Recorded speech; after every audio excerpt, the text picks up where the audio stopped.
bienvenue dans Mode d'emploi, le podcast qui décrypte le monde du travail et de l'emploi cadre. Aujourd'hui, on parle des femmes, et plus particulièrement des femmes cadres. On fait le point sur leurs attentes, les inégalités qui persistent et comment les combattre. Et on égratigne quelques idées reçues au passage.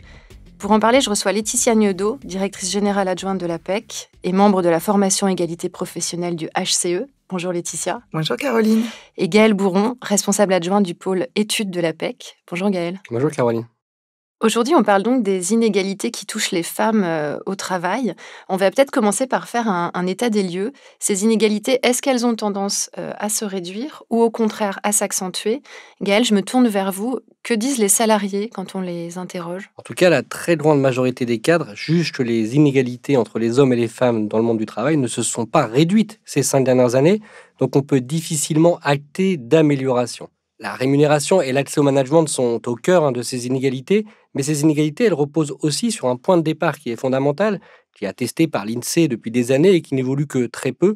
Ce point, c'est la gestion des tâches domestiques, qui reste aujourd'hui encore l'apanage des femmes, y compris chez les femmes cadres. Dans les couples de cadres, près de 6 femmes sur 10 indiquent que la gestion des tâches domestiques et la gestion des enfants reposent principalement sur elles. Ce n'est le cas que d'environ 15% des hommes. Il y a donc là un écart et un point de départ fondamental, avec davantage de concurrence entre les temps de vie personnels et les temps de vie professionnels chez les femmes cadres, avec des difficultés de conciliation plus importantes chez elles, ce qui engendre évidemment des impacts sur leur carrière. Et d'ailleurs, si vous vous rappelez les épisodes de confinement successifs qu'on a vécus, ces épisodes ont exacerbé, mais aussi mis au grand jour finalement ces difficultés de conciliation.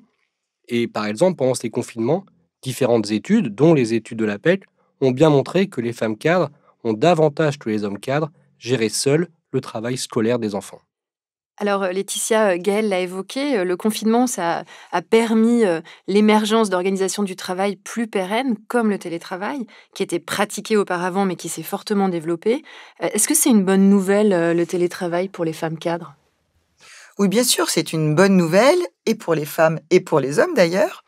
Le télétravail est aujourd'hui largement plébiscité par tous, et c'est forcément aujourd'hui une innovation sociale majeure dans le monde du travail. On souligne très fréquemment ces aspects positifs, peut-être une meilleure qualité de vie, un gain de temps dans les transports, une souplesse dans la gestion de son emploi du temps. Donc le télétravail, pour toutes ces raisons, est a priori un levier d'égalité professionnelle. Mais paradoxalement, il comporte également des risques de renforcer des inégalités professionnelles préexistantes, toutes celles que vient d'évoquer Gaëlle, voire en créer de nouvelles. Alors, je peux vous donner quelques explications. Par exemple, la frontière entre les temps de vie devient plus poreuse, et les femmes sont finalement plus souvent interrompues dans leur travail. Elles bénéficient moins souvent d'un espace de travail dédié à la maison. Et puis, un point très important aussi, la représentation du télétravail des femmes, et en particulier celui des mères, est plus négative que la représentation du télétravail des hommes, qu'ils soient pères ou pas. Par ailleurs, une déconnexion plus grande avec les réseaux professionnels et une invisibilité du travail réalisé plus grande à distance est observable chez les femmes plutôt que chez les hommes. Et peut-être un dernier chiffre intéressant à partager, on voit que les femmes cadres prennent davantage la totalité des jours de télétravail auxquels elles ont droit. 73% des femmes prennent ces jours contre seulement 59% des hommes. Intéressant, non? Ben oui, très intéressant, en effet. Alors, on parlait des femmes cadres, c'est peut-être l'occasion justement de brosser un petit portrait plus détaillé. Qui sont les femmes cadres et surtout, quelles sont leurs particularités par rapport aux hommes, Gaëlle? Oui, bien sûr, aujourd'hui 37% des cadres sont des femmes. Alors ça évolue quand même très lentement puisqu'elles étaient à peine 30% au début des années 2000. Donc à ce rythme, on atteindra la parité pas avant 2050. Super. Alors ça bouge quand même, notamment chez les jeunes générations, parce que chez les jeunes cadres, on n'est pas encore à la parité, mais on est plutôt autour des 40-42% de moins de 30 ans qui sont des femmes chez les cadres. Donc il y a une évolution avec les jeunes générations. Pour le reste, il n'y a pas de différence fondamentale finalement entre les hommes et les femmes cadres en termes de type d'entreprise dans lesquelles ils ou elles travaillent, avec un point quand même qui reste important à souligner par rapport à ce qu'on a dit avant sur la conciliation des temps de vie. 11% des femmes sont à temps partiel, ce n'est le cas que de 3% des hommes. Donc là, il y a une vraie différence entre les hommes et les femmes cadres sur ce plan, comme chez les non-cadres. Mais La question centrale, peut-être, c'est pas tant la question de la parité au global que la parité par métier, puisque ce qu'on remarque surtout, c'est que les métiers cadres, comme les métiers non cadres, sont extrêmement genrés. Oui, je pense qu'aujourd'hui, c'est le principal sujet en matière d'égalité professionnelle sur lequel il faut progresser. Je peux vous donner quelques exemples. 7 cadres sur 10 dans les métiers du médico-social sont des femmes, ça vous étonnera pas vraiment. Et 2 tiers des cadres en ressources humaines et en communication sont des femmes. Et inversement, seulement 12% en production industrielle et travaux, 18% en informatique ou 26% en études R&D. Et ça évolue encore très peu. Donc l'APEC, notamment, travaille avec des partenaires pour tenter d'ouvrir davantage certains secteurs d'activité aux femmes et pour favoriser la mixité des métiers, enjeu majeur pour plus d'égalité. Et je peux citer par exemple Femmes Numérique ou Social Builder, qui orientent, forment et accompagnent les femmes dans leur insertion dans les métiers du numérique et de la tech, où il y a encore beaucoup de progrès à réaliser. Alors là, on a parlé des secteurs, mais en fait, plus globalement, dans l'entreprise, sur le recrutement, les salaires, la progression, il semble que les parcours entre les hommes et les femmes soient différents aussi, Gaël, en fait. Oui, ils sont différents et surtout inégalitaires, hein, et ça démarre dès l'embauche. Il existe encore des pratiques discriminatoires avérées. Un tiers des femmes cadres ont déjà été interrogées lors des entretiens d'embauche sur leurs enfants ou leur désir d'enfance, qui est bien sûr totalement interdit. Une fois en poste, il existe des inégalités qui sont principalement sur 2 plans, pour simplifier. Sur le salaire d'abord, il y a des inégalités très très fortes entre les hommes cadres et les femmes cadres. Les hommes cadres aujourd'hui, leur salaire médian, c'est-à-dire la moitié gagne plus et la moitié gagne moins, est de 54 000 euros et c'est 47 000 euros chez les femmes cadres. Donc il y a un écart quand même extrêmement fort entre les hommes cadres et les femmes cadres sur le salaire. Cet écart, il ne diminue pas. Il s'explique en partie par le fait que les femmes cadres sont plus jeunes, elles n'occupent pas tout à fait les mêmes postes.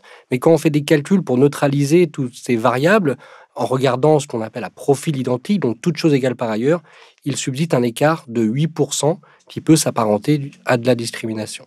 Et surtout, cet écart, malgré un certain nombre de mesures qui ont été prises, cet écart ne diminue pas depuis 10 ans. On reste sur ces écarts de salaire, que ce soit l'écart quand on regarde le salaire brut des hommes et des femmes et quand on regarde à profil identique. Ça, c'est sur la rémunération. Sur le deuxième point, c'est l'accès aux responsabilités, évidemment.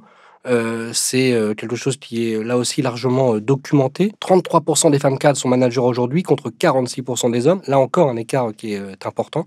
Et puis, même quand elles accèdent à des fonctions de management, on s'aperçoit que les femmes cadres ont des équipes qui sont plus petites, ça s'apparente davantage à du management de proximité. Elles sont moins souvent responsables de cadres. Elles sont aussi moins nombreuses à gérer un budget ou avoir la responsabilité d'un chiffre d'affaires à réaliser. Alors, pour expliquer cette différence, vous parliez de discrimination, mais en fait, est-ce que c'est vraiment de la discrimination? Parce que moi, j'ai déjà entendu dire, mais attendez, en fait, il y a un phénomène d'intériorisation. Il y a des freins chez les femmes qui les amèneraient à moins souvent négocier leur salaire, à briguer des postes moins élevés. Laetitia, est-ce que c'est vrai? Alors, c'est un peu vrai, mais beaucoup moins que ce qu'on pense. En fait, on observe dans nos études des comportements assez différents entre les femmes et les hommes cadres en début de carrière. Dans l'expression de leurs ambitions professionnelles, pour faire simple, les hommes osent davantage. Mais contrairement à certaines idées reçues, après l'âge de 35 ans, les femmes cadres sont aussi nombreuses que les hommes à se dire prêtes à se porter candidates si le poste de leur N+1 se libérait. Et c'est la même chose sur les demandes d'augmentation, avec finalement très peu de différence entre les hommes et les femmes. Alors pour être un peu cash, c'est donc pas le comportement soi-disant timoré des femmes qui peut expliquer les inégalités de parcours et le plafond de verre qui continue d'exister. Et je rappelle que ce plafond, c'est finalement un plafond à 2 étages, avec d'abord l'accès au management qui a été évoqué par Gaël, et puis l'accès à des postes de direction. Et justement, alors qu'en est-il dans les instances de direction des entreprises? Alors depuis plus de 10 ans, depuis la loi Copé-Zimmermann, on observe une très nette progression des taux de féminisation des conseils d'administration. Et aujourd'hui, on est largement au-delà des 40%, qui était la cible initiale. Et ça, bien sûr, c'est une bonne nouvelle. Très bonne nouvelle, en effet. Ouais. En revanche, on attendait que cette féminisation des conseils d'administration entraîne ce même mouvement de féminisation dans les plus petites entreprises et sur les COMEX et les CODIR. mais force est de constater que ce ruissellement n'a pas eu lieu.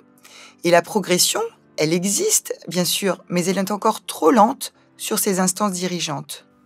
Alors, la loi Rixain de l'année dernière devrait accélérer cette tendance avec un objectif de 30% de femmes dans les COMEX et CODIR en 2027. Donc on a dressé un bilan, un constat. Donc maintenant, la question, c'est qu'est-ce qu'on fait? Que peuvent faire les entreprises pour changer la donne? Gaël? Bien, on a posé la question aux cadres eux-mêmes pour savoir comment favoriser l'égalité femmes-hommes au travail.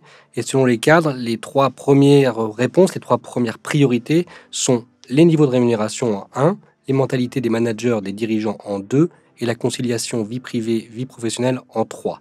C'est donc finalement très systémique, ça touche aussi bien les représentations, mais aussi les pratiques RH, les conditions de travail, et avec malgré tout un effort très important qui reste à fournir sur la question des rémunérations. Et pour moi, Gaël, il y a un autre élément qui est vraiment majeur, c'est la lutte contre le sexisme ordinaire dans l'entreprise.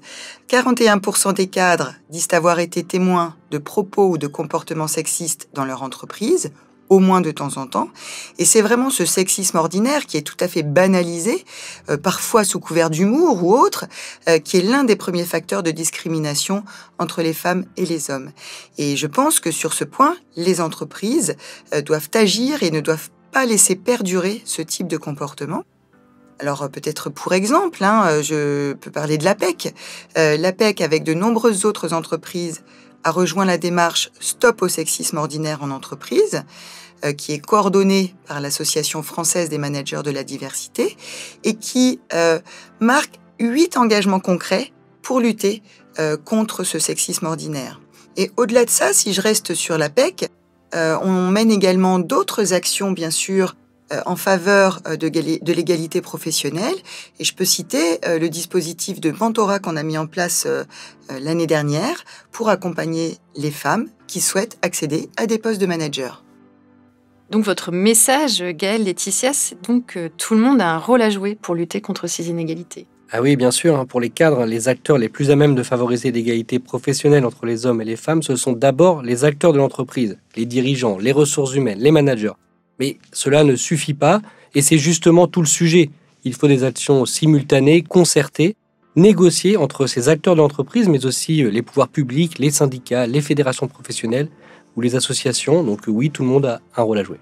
Oui, Gaël, et cette question des représentations, qui est essentielle, elle va en effet bien au-delà du monde de l'entreprise. Par exemple, le monde de l'école, dans le plus jeune âge, est concerné par ces stéréotypes. Donc on travaille, nous, par exemple, avec l'association Elle Bouge, qui fait découvrir les métiers d'ingénieur et de technicien aux collégiennes, aux lycéennes, aux étudiantes, l'idée étant toujours finalement de casser ces stéréotypes et de permettre une égalité dès le départ, dès l'orientation et dès l'école. Et sur ce point, je souligne également le rôle des prescripteurs, des parents et du corps enseignant, qui est également majeur. Donc, notre objectif à tous doit être de donner les mêmes chances en matière d'orientation professionnelle, d'entrée sur le marché du travail, de mobilité, de parcours, que ce soit pour les hommes ou pour les femmes. Bon, donc c'est clair, on ne lâche rien. Si vous souhaitez en savoir plus sur certains chiffres, rendez-vous sur le site corporate de l'APEC dans la rubrique études. Merci Laetitia. Merci Caroline. Merci Gaël. Merci Caroline. Vous avez écouté Mode d'emploi, le podcast de l'APEC qui décrypte le monde du travail et de l'emploi cadre. On se retrouve bientôt pour un nouvel épisode.